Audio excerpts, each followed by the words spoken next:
Guys, it's Mistress Nightmare here, and today we'll be reading a new Jeff the Killer love story. It's called Never Go to Sleep, and was written by Pikachu. I'll be leaving the link to the story in the description box below. Before we get started, please hit that like button, comment, subscribe to this channel if you guys want more creepypasta fanfictions out there.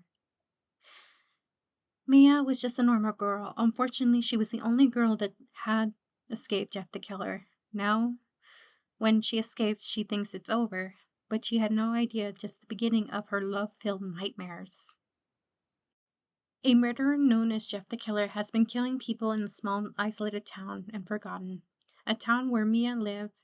This is where the beginning of her nightmares. Chapter 1. Mia sat on her couch, turning on the TV. "Mom, when is the TV going to be ready?" she yelled as she flicked through the channels. "In a minute," her mother yelled back.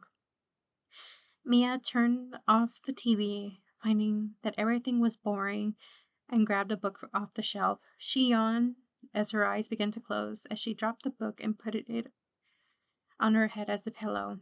Then she heard something, which almost fell asleep. Then she heard a loud bang from the kitchen. Mia sat up and glared into the kitchen. "Mom?" she asked as she began to go to the room. What shocked her was her mother laying on the floor covered in blood. "Mom!" Mia shouted as she ran to her dead mother. Tears flew down her cheeks as she looked at her mother's lifeless face. Her eyes trained to the knife that was sitting in her mother's stomach, pulling it out and throwing it to the wall in frustration. "Hey, don't throw my things." Mia spun around and stared at the person standing opposite of her. You're... She struggled her words and tried to stop the tears, but kept appearing.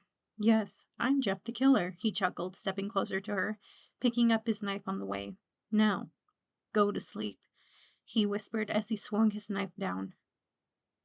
Mia didn't have time to think. She jumped over her mom's body and ran to the front door, slamming it open as she ran into the streets.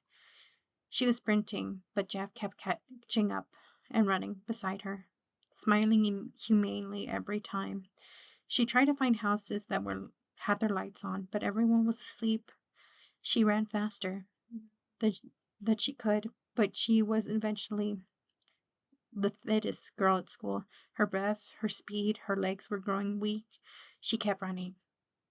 So she ran into the park, into the woods, but stopped behind a tree and sat down, trying to regain her breath. Her legs were shaking, her heart was beating so fast that she thought she would suddenly stop at any moment. "He's insane. He killed my mom, and now he's going to kill me. Wait, what was that?" A twig snapping beside her. She saw Jeff sitting beside her.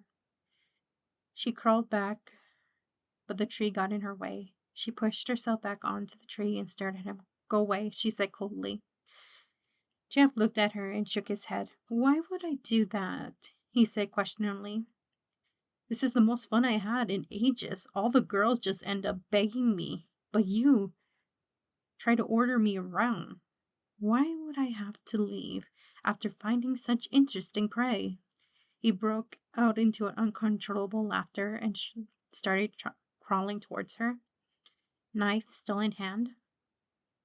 He placed his free hand against her face as he pointed the knife to her throat. He looked into her eyes as she froze. "This is it. I was going to die." She closed her eyes to stop the tears that were forcing their way through her eyelids. Jeff stared at her, smiled softened before whitening into something twisted and into a creepy grin. "Go to sleep," he shouted as he drew his knife back in his hand and raised his knife. "Is someone there?" a voice from within the trees asked. Mia shot open her eyes and took a chance and pushed Jeff back, standing in the flashlight in the woods were pointing itself towards Mia. She smiled and turned back to Jeff. He was gone. She walked over towards the voice, freezing and grabbing her hand. Mia turned away and saw Jeff glaring at her. "I'll be back," he said before disappearing into the darkness.